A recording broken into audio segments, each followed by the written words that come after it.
year we should have been bringing our 14th production to the Buxton Festival Fringe, but as we all know, everything has now been put on hold.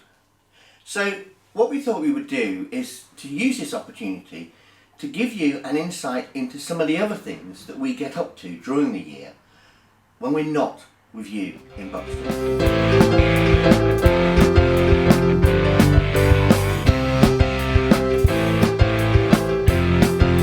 Things I'm looking forward to is the town in general. It's just a lovely, lovely place.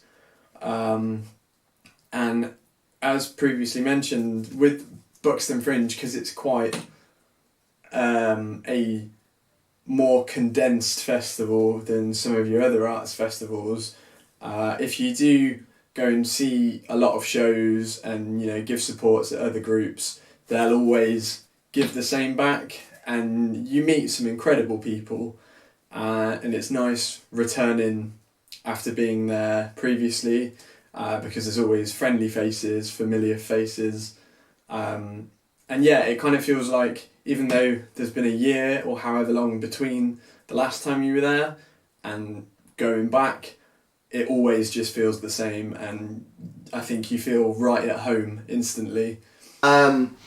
The Crescent being finished. I'm really looking forward to the Crescent being finished. It's been under development, I think, every time we've been to Buxton, something's been going on, and for the first 3 years when we were working in the Porpoise Pit with Underground, I think that each year was going to be the last year, and yeah, so I'm looking forward to seeing that finished. I always look forward every year to trying out some opera, and I never get around to it. So as a sort of tradition, next year I am going to try and see some opera. And last year I I saw a lot more visual arts and some of the music stuff, and I'd like to expand a bit more of that as well. To see some new things really, to get even more from my Buxton experience. That's what I'm looking forward to when we go back, as well as to say hello to some really good friends. I mean, everything that we just mentioned, whether it's camping or whether it's flyering or whether it's watching shows or having a drink in the so many bars and pubs that they've got there, it's all the memories I've got of Buxton are all really, really positive, happy, good memories. I know that the next time that I go to Buxton as well, when me and my wife will take our daughter there, and she's due soon, and we'll be able to sort of take a new person to go and experience all of these things, which is what we both love, and introducing someone new to it is going to make our memories and our sort of feelings towards Buxton even more special. So I can't wait to return. I'm really, really looking forward to it.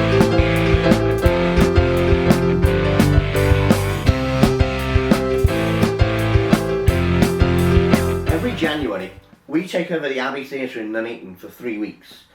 1 week to set up and build the set, and then 14 performances of our annual pantomime. We took over the pantomime slot a few years ago now from an existing group that had already set a very high standard and got an excellent reputation. But we have certain principles we stick by. Firstly, the story is original. We write the script, we write the gags. Not only that, we have original music, original songs, original lyrics. So the whole thing is a brand new production each time. Those stories have to be rooted in the traditional pantomime tales. We're not going to bring in lightsaber battles or celebrities or popular references to Love Island or anything like that. We are going back to the traditional panto stories, but with lots of new modern gags. We also are going to have live music and a live band. That's important to us. And we want people to go away from pantomime with an expectation of quality. They've seen something that they've enjoyed. They've had a great night out. We're very conscious of the fact that Panto has a social importance. It's probably young people's first impression of theatre. It's probably the thing they remember first, and if we get that right, then we're sowing the seeds for theatre goers in the future.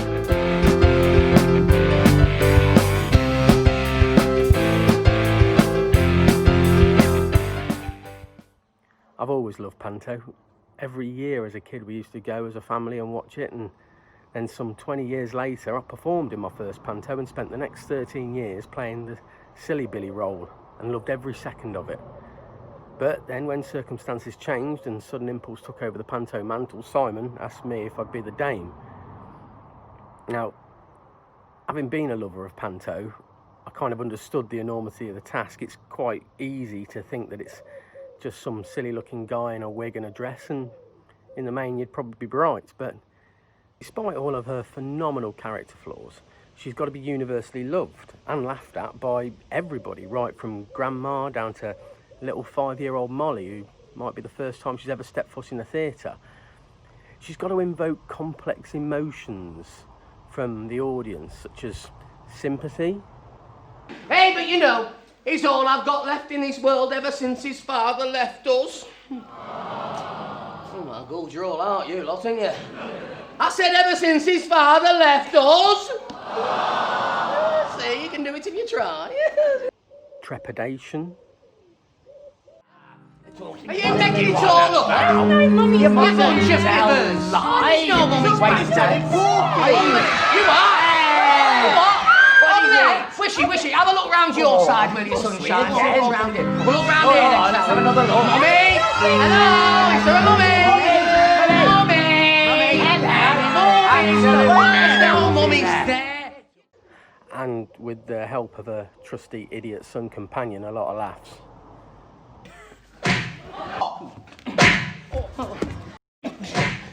Do you think I was born yesterday? Not with them wrinkles.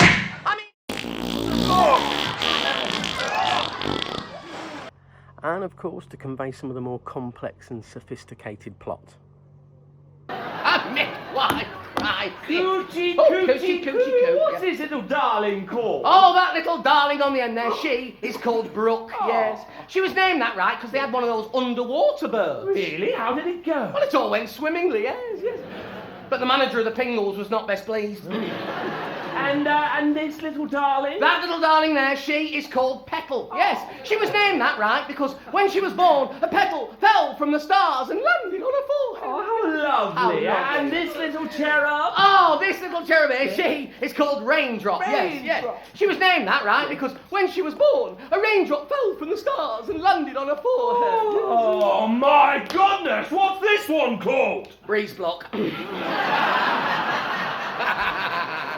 Oh, and this one, poor little Mike was born with one leg longer than the other. Really? Yeah, they called her Eileen.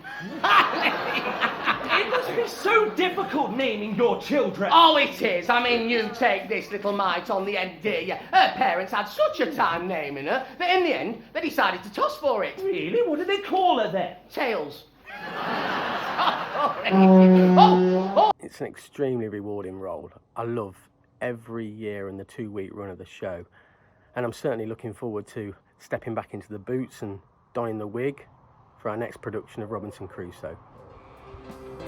I was lucky enough to be in our first original pantomime, Beauty and the Beast, and as a fan of Panto for many years, I was really looking forward to it. I had an incredible time playing the Silly Billy character alongside Phil, who is our wonderful Dame. And I'd done Panto before. I'd been in the ensemble for a few years, but Silly Billy was always a character that I wanted to tackle at some point, and I'd never had as much fun as I did each night playing alongside Phil and interacting with the audience. I think, that's something very unique to pantomime, the relationship between the audience and the actors. It's very self-aware, it's very fourth wall breaking, and you can have a lot of fun with that. And I think one of the most rewarding things about being in Beauty and the Beast was that it was an original production, original script, original music. So it really felt like you were part of something special. Like, that was the first time anyone had ever seen that material, and in a way, being part of that original cast, it was ours to own. So yeah, it was a very, very exciting process, seeing how it all changed and how it all fit into place. Yeah, I look back on Beauty and the Beast with some very, very fond memories.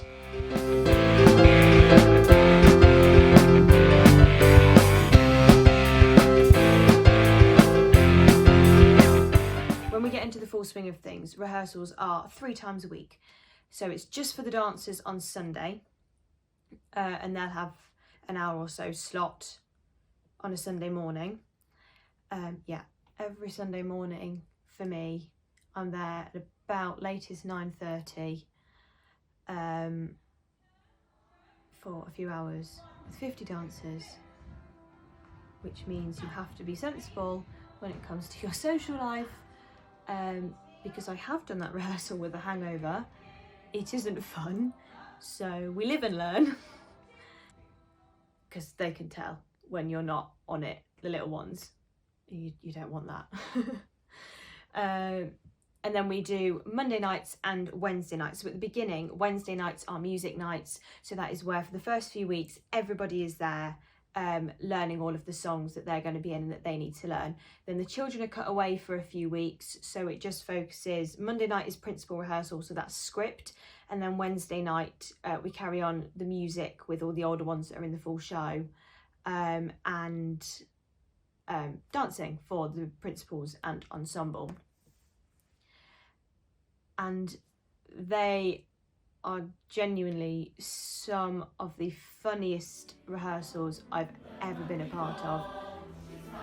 It's so much fun because most of the time the ensemble and the principals aren't dancers, they are actors and singers.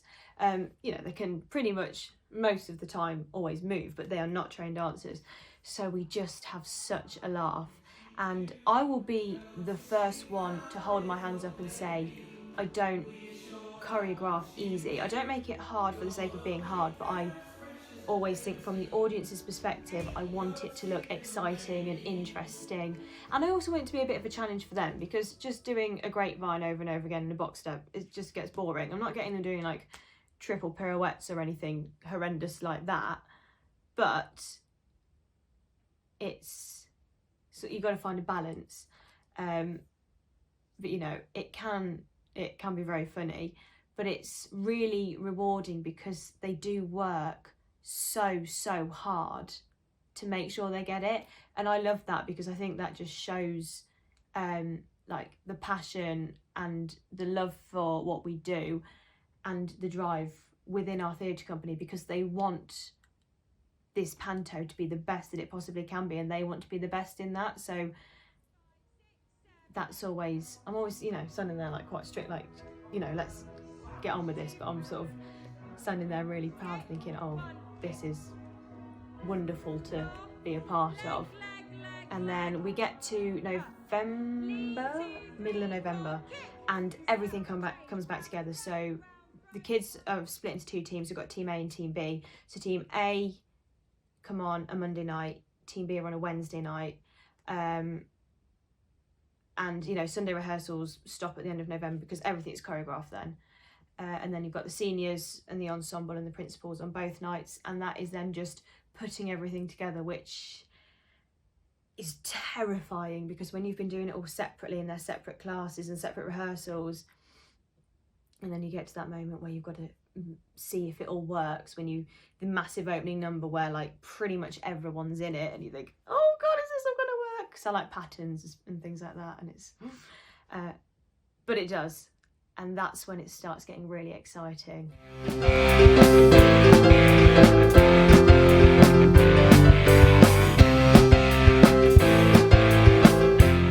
So our music team for Panto consists of our writer, Sam Thomas, and our musical director, Catherine Brooks.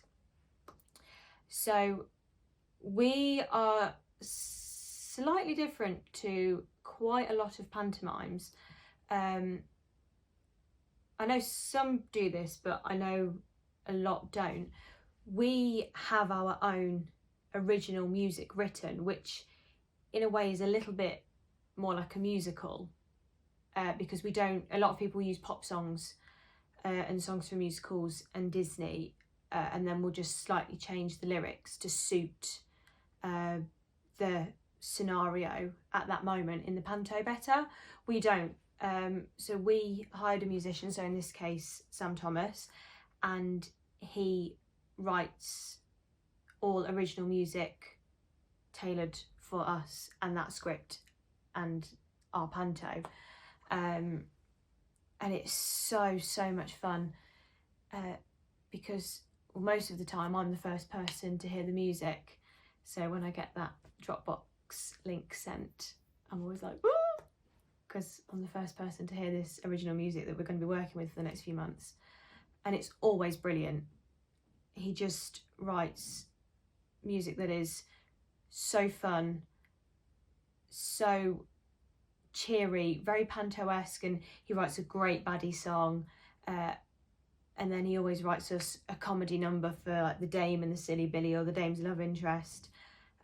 So it's such a, and then there's, you know, beautiful love duets, so there's such a massive wide variety of songs he has to write exactly, you know, like a musical. There's got to be ups and downs, and he just does it perfectly.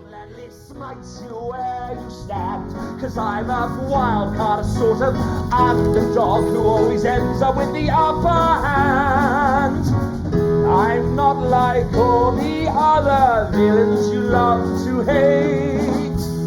I'm just a man who was born to be great, born to take everything I ever require, born to take everything I ever desire, born to rule the world.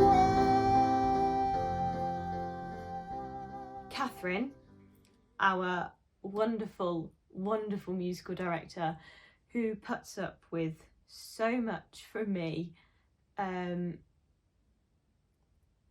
whether it's, oh Catherine, can we just make this dance break a bit longer, or could we maybe speed this up a little bit, or oh I don't know, all sorts of things. She just nods her head and just goes, yes, I know we can do that. So I love you, Catherine. We all love you, Catherine. Thank you for being amazing, because you are amazing. And she always gets the absolute best out of everyone's singing and makes sure it's all spot on. So we're very lucky with our team.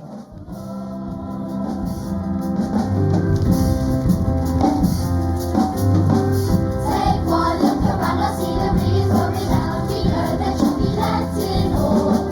Try and get to know the water sparkle as the night before. You simply have to go explore. You won't regret it, and you sure won't forget it until it's in. Welcome to Big Pond, the greatest place to ever exist. Why don't you have a little sing song? Come on, you know it's just hard to resist.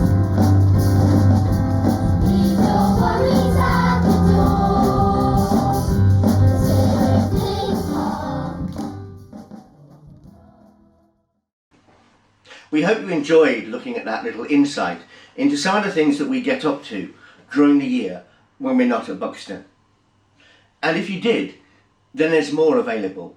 Check out our YouTube channel. The link is on the Buxton Festival Fringe website, and you'll find there are several more episodes to have a look at. Now, we know that this is a difficult time for every single person in the arts world, and in common with so many, we don't get any funding other than our box office and our ticket sales, and of course that has now totally dried up.